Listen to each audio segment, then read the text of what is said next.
Hello, everyone, and welcome to Petite to Queen's Claim Your Career Crown podcast. I'm your host, Lynn, and today I am joined by our very special guest, Maryann Udel, and we have a very important conversation. We're going to be talking about how grief and holidays collide and tools for hope and clarity. I'm going to tell you a little bit about Maryann. She unexpectedly was introduced to the world of grief at the age of 24 when her husband died in an automobile accident. And overnight, she went from being a young wife to a young widow. And without the assistance of the internet, social media, or formal support groups, Maryann found a way to live, laugh, love, and find joy and thrive. So fast forward to 2015, and Maryann proudly launched Sheltering Tree to formalize and share the lessons she learned about loss. Now, as a certified life and business coach, experienced in managing individual and corporate loss, Maryann guides individuals and businesses through major transitions.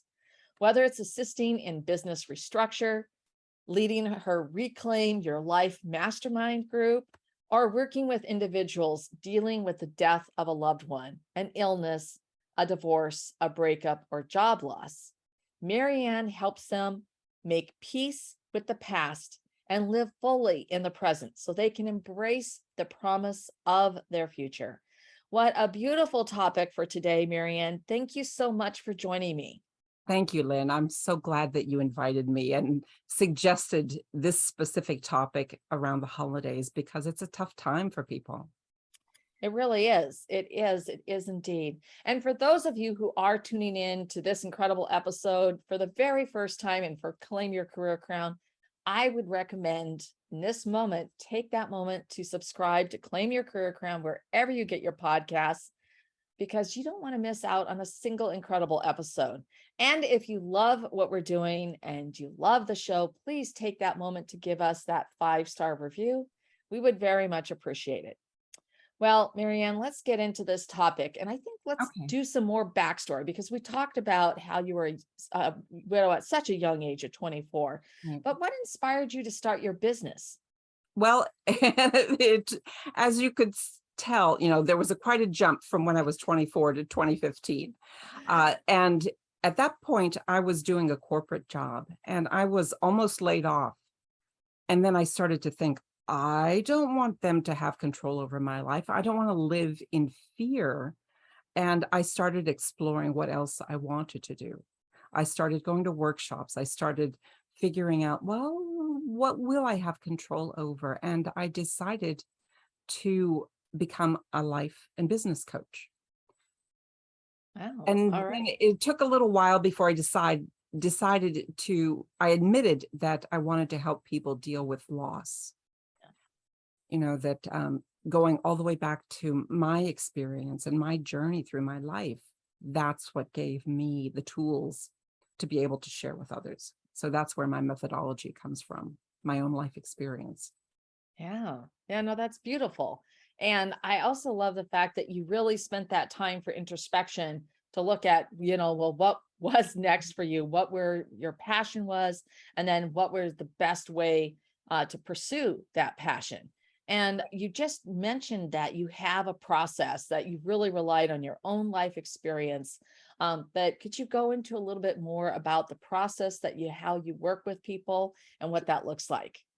Well, I think in the introduction, the ending that I have on my bio is making peace with the past, live fully in the present so that you can embrace the promise of your future. And basically, that's what I have my clients go through. So unless you're able to make peace with the past, which means feeling all the feelings that go with that. Yeah. And then become to really be present in what's going on in your life, that too many people try to pretend it's different than it is. What's the reality? Unless you know what the reality is, you can't effectively move forward and come up, all right, given the way things are right now, what can I do? Right. And then you can start to dream forward. You can, based on the fact, for instance, when I was 24 and became a widow, I was living in Erie, Pennsylvania. I knew I really didn't want to stay there. Everything was reminding me of him. All right, what can I do? I decided to sell the house and move to New York to pursue my acting career, which I couldn't do while I was married. Yeah. And that's where I met my future husband. And then a series of events that led me to when I was working at the corporate job. So too much history to go through. But basically, it's helping people feel their feelings and letting them know that it's okay to feel them. I think a lot of times people are afraid of the pain and they don't want to feel broken. And I think that our society, or just society, has evolved in a way that grief process, whether it's over a divorce or an end of a relationship or a death or someone getting some sort of health diagnosis, or even what we as a society went through with the pandemic. Right. There's almost an avoidance of the painful stuff. Yeah. That there's an inability to be able to talk about it because everyone feels, oh, I don't want to make them feel bad. And if I say anything, it'll just make them feel worse. Or I don't want to admit that I hurt. Yeah. And there's no pat way to get through grief. Everybody feels it in a different way. And each circumstance that involves some sort of change is felt differently. Yeah. So there's no checklist. The stages of grief are not a linear process. They're what you might expect. Yeah. And you might feel things more than once. So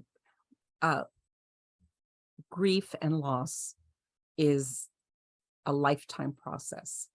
It's an evolution of the feelings. You learn how to live with it. You don't ever get over it, if that makes sense. Yeah, no, it does. And I think that it really brings up, this, what I was immediately actually thinking about when you were talking was how when I was working also, the real pre-corporate America, but one of my coworkers, her husband died. Now he had a terminal illness, but his death was unexpected in the sense that he wasn't expected to die then. He died, it was literally unexpected, yeah,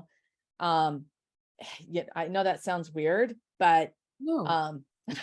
you think they're going to last another 4 months, 6 months, year, whatever that happens to be.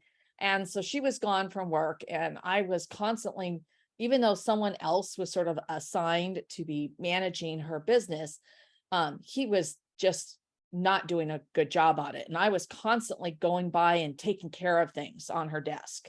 Being a good neighbor, a good friend, good coworker. She was also had become a friend. And we actually became really close friends after that. I think, but at that time, I remember I was at her desk one day, going through things, sorting things that needed to be taken care of for clients, anything that I saw that I needed to take action on. And the owner of the business came by and he says, well, I thought,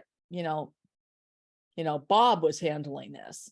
And I said, Bob's out most of the time. I'm taking care of this. And it's like, well, when is Sally going to be back? And I looked at him and it was like, her husband died, and because she'd been out of the office for about 2 weeks at that point. It's like her husband died. Right. And it was like, and he said, well, yeah, but I mean, like, when is she going to get back to work? And I was just looking at him like, what is wrong with you, bud? Well, I mean, literally, it was like, and I looked at him again and I said, her husband died. And I just like, I had to say it again.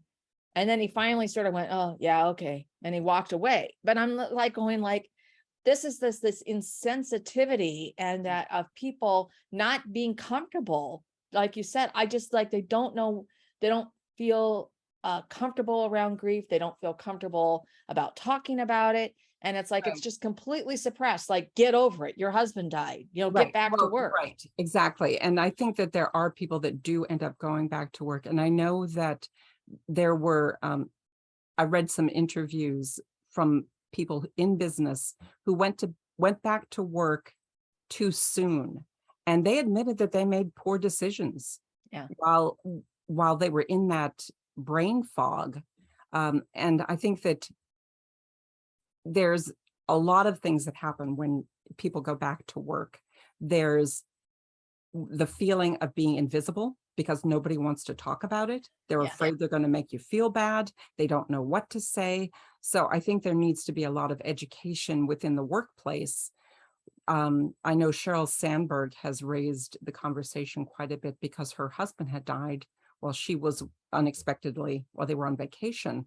And she has brought that into the Facebook culture, or just brought it into the conversation of corporate America, trying to get people to, or companies to, change their bereavement policy. Yeah. And having counselors on hand for not just the person who had a loss, but also for the rest of the employees. Maybe the team needs to figure out how to talk about it. Maybe the boss needs to know what to say or how to be more empathetic, for goodness sake. Yeah. You Yeah. Yeah. Trust me, he was like that. Well, and I'm glad that you aren't working there anymore. Well, yeah, I moved from there into a, anyway, but But I think I that stayed there for quite a while. That he was in general a good guy, but the whole point is that grief is such a topic that people often just feel so uncomfortable, and they can't just sort of even sit with the silence or sit with just, hey, I'm here, I'll just listen. I don't, and like, especially for women, we have to recognize we don't have to, and for men, you don't have to solve someone's problem. They just want you to listen. Right. There's no fixing, because whatever it is that happened, no amount of words will change that particular event. Yeah. If you went through a divorce, nothing you say is going to undo that divorce. Nothing you say is going to bring that person back to life or make them healthy again, or, it's all part of who you are now. So there's the first, you need to acknowledge that reality. And that's the painful part. But the only way that you can get through the pain is to go through it. Yeah. And Yeah, that's absolutely. easy. And it is difficult for people to sit with, but the best thing you can do for somebody who is grieving, if you want to help them as a friend, especially during the holidays, when it could be the first holiday, or it could be a special event, a remembrance, or an acknowledgement of the absence of someone, that Right. you want to be able to recognize it. And maybe you come up with a new ritual around holidays. There's some way to remember that person or to acknowledge what is different. Some people go to an entirely different location for the holidays, so that they used to be in the house with everybody around, and now grandma's not there. It hurts too much. Yeah. But in the same respect, I think people avoid the hurt. They think by not feeling it, that, oh, I'm all better. Yeah. But that's just the facade. If you have enough stuff that you have kept inside of you, you end up with this parfait of feelings that never get expressed. And they will eventually come out. Just because you don't acknowledge them doesn't mean they don't exist. Yeah.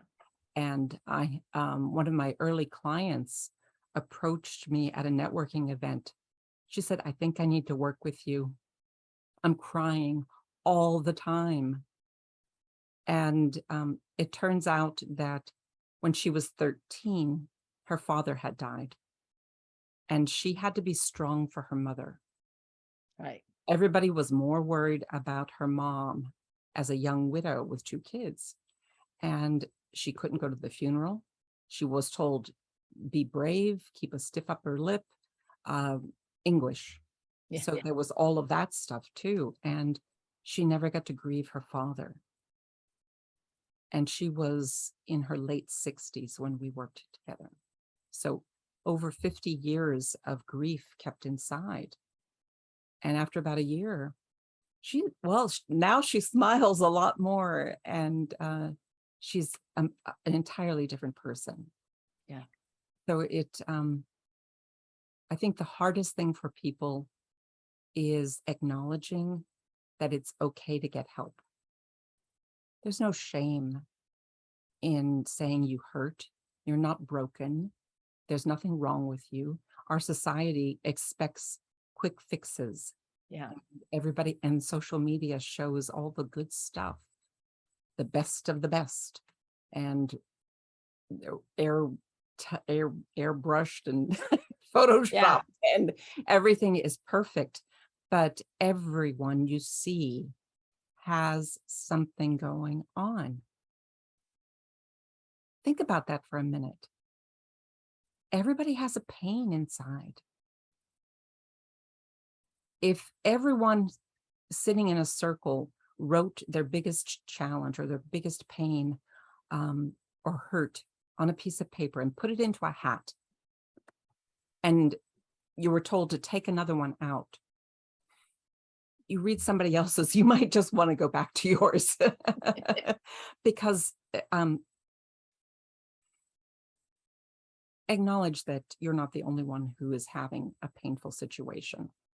And just because things look good on the outside, I mean, how many times do you hear about a celebrity who has this terrible illness or a problem within their family or a challenge from the past? Just because it looks good on the outside doesn't mean it is. So I think it takes courage to be able to admit your vulnerability, to admit when things are not okay. And there's just finding how to get through that. Yeah. No, absolutely. And I definitely agree with you about the highlight reel. And I think that really brings us around to, thinking about what holds people back. We've been talking about that. And, coping with and really going through those feelings and dealing with that. I mean, and it's like, sure, you can almost like, conceptually pack it up in a suitcase and put the suitcase away in storage, but that suitcase is still there, and whatever's in it is actually starts to almost get to a point where it's going to burst at the seams, and at some point that suitcase explodes. Right. And that's why that's why you hear about road rage, or people, going postal, that there's pent up anger or something. There's feelings that had not been expressed or acknowledged. And that's what happens. And sometimes there's covering it up. People might overeat or overshop, or addictions develop to cover up the pain. But that only puts a cover on it. It's like building up like a pressure cooker. If you don't release the steam, you're going to end up with your whatever's in the pressure cooker all over the ceiling. So I think that there's a fear that people have about showing their vulnerabilities. And quite often there's just lack of education. I don't know what I don't know. And if you don't know that grief is something that everyone goes through, and that everybody goes through it in a different way, that there's no timeline for it, that there's really no end, just an evolution of it. I think one of the things that I have been trying to do is educate more and more, and through speaking.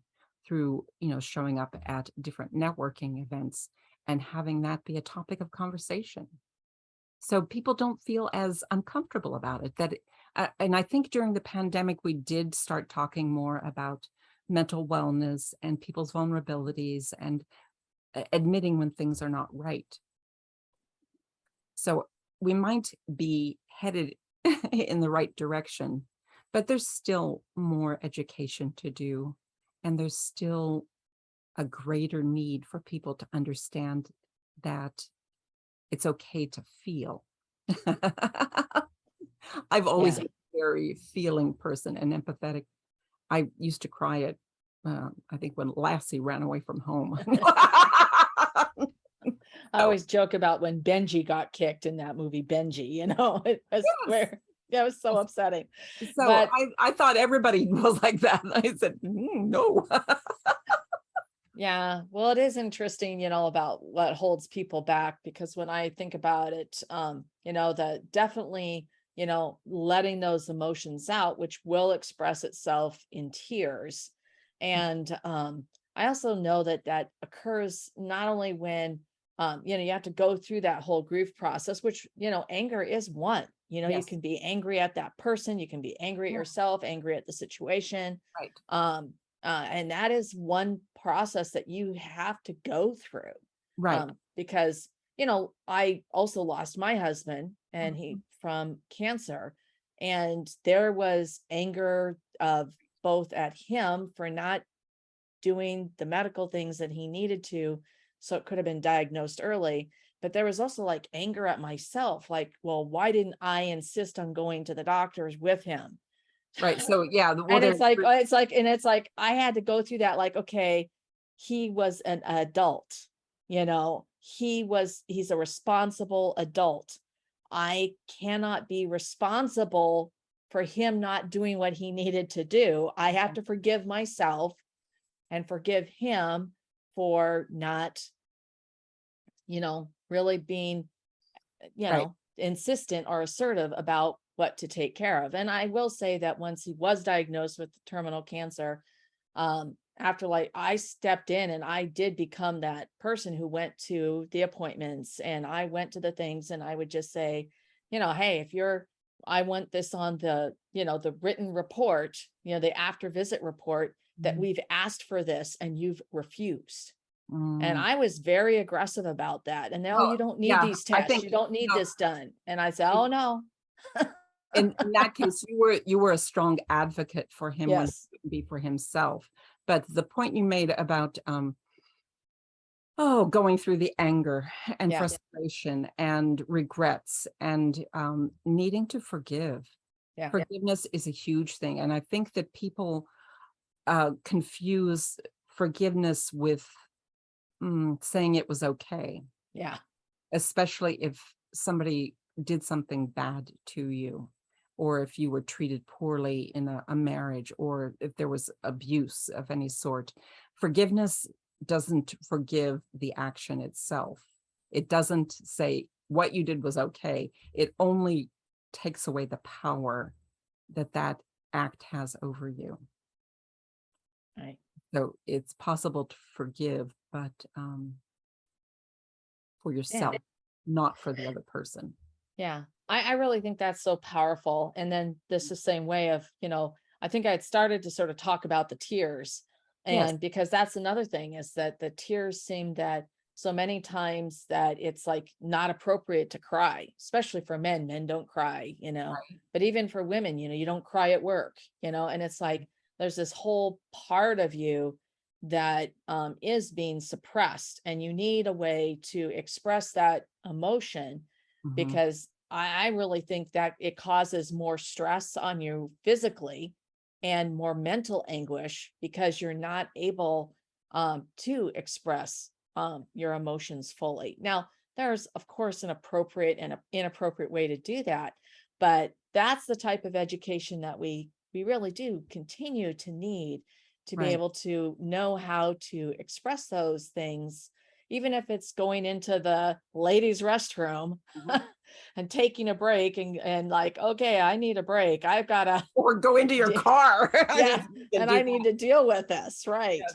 Go to your car. I think that while I was going through a lot of my loss, I was actually in New York doing further training as an actor.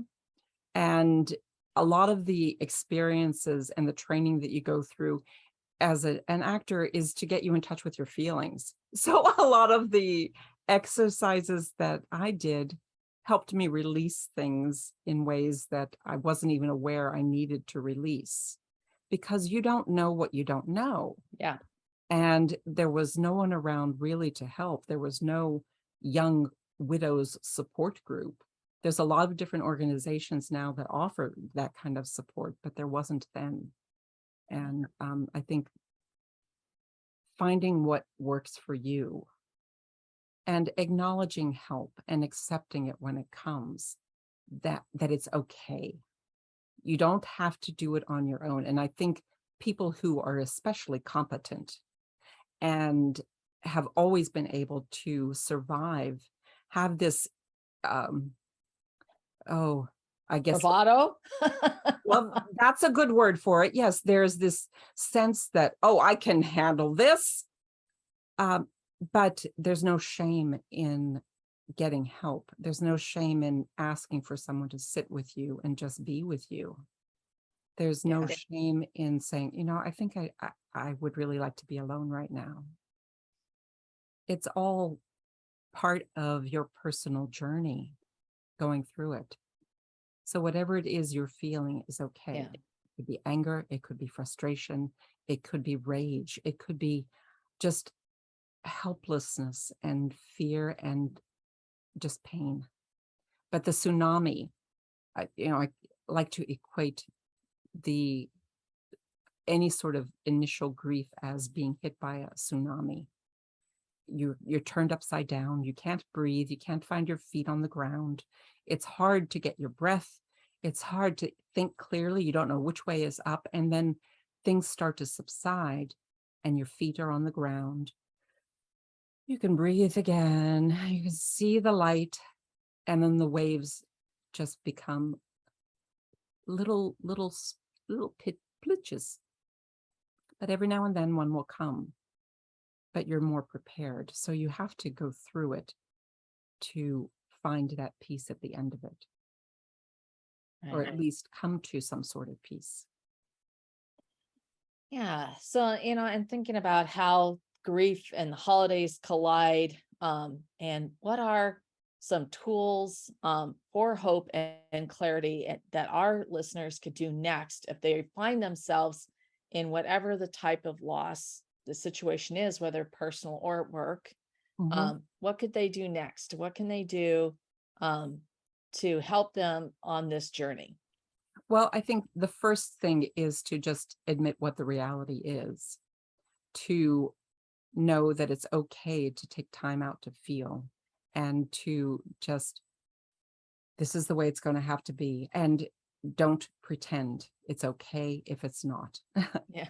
That's the biggest thing. So finding a couple of trusted people that you can confide in, you sort of get a sense, like that boss that you talked about would not be somebody you want to confide in, but a coworker or someone, a neighbor, a sibling, or any trusted person who you find out who it is that will respond to that.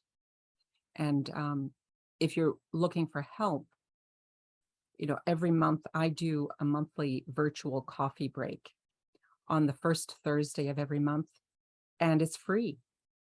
People can join and just have a safe place to have a confidential conversation. It's not open to the public. You have to register, but know that it's a safe and confidential place to just open up as a person. Yeah. So that's something that I tend to offer to people on a regular basis. Yeah. And because there is support out there, and depending on where you're at with it, then you can seek more help, Right. such that you provide or others. And Maryann, I want to thank you so much for sharing how grief and holidays collide, tools for hope and clarity. Is charity's in there too, to be charitable to Well, yeah. yourself Exactly. It is. And to give yourself permission to grieve. Mhm. And so, Maryann, where can our listeners find out more about you and connect with you, and also about your coffee chat? Well, my company is called Sheltering Tree, and my website is yourshelteringtree.com. And you can find me on Facebook at Sheltering Tree, also on LinkedIn. But there's lots of, if you want to find out about the coffee chat, I will get that link to you, Lynn, and that include that in the description. Okay. Yeah, absolutely. Because we will include all of Maryann's backlinks right below, including her website, Facebook, Instagram, LinkedIn, and now the coffee chat registration. And I want to thank you, Maryann. This has been such an informative discussion and so timely. And for all of you who tuned in, thank you so much for being here with us today. This was a real deep conversation, and I would love to hear your thoughts. Please leave us a comment down below in the comment section. And of course, if you have a question or would like to suggest a topic for discussion, you can email us at jointheconversation@petitetoqueen.com. And to stay current on all of our insightful advice, our breakthrough advantages, you can sign up for our weekly wisdoms newsletter at petitetoqueen.com, and you won't miss a single episode like this one today with Maryann. And Maryann, thank you also for everything that you shared today. I really appreciate your being here with me. Thank you so much, Lynn. And I want everyone to remember that whatever it is you're feeling, it's okay, and you're not alone.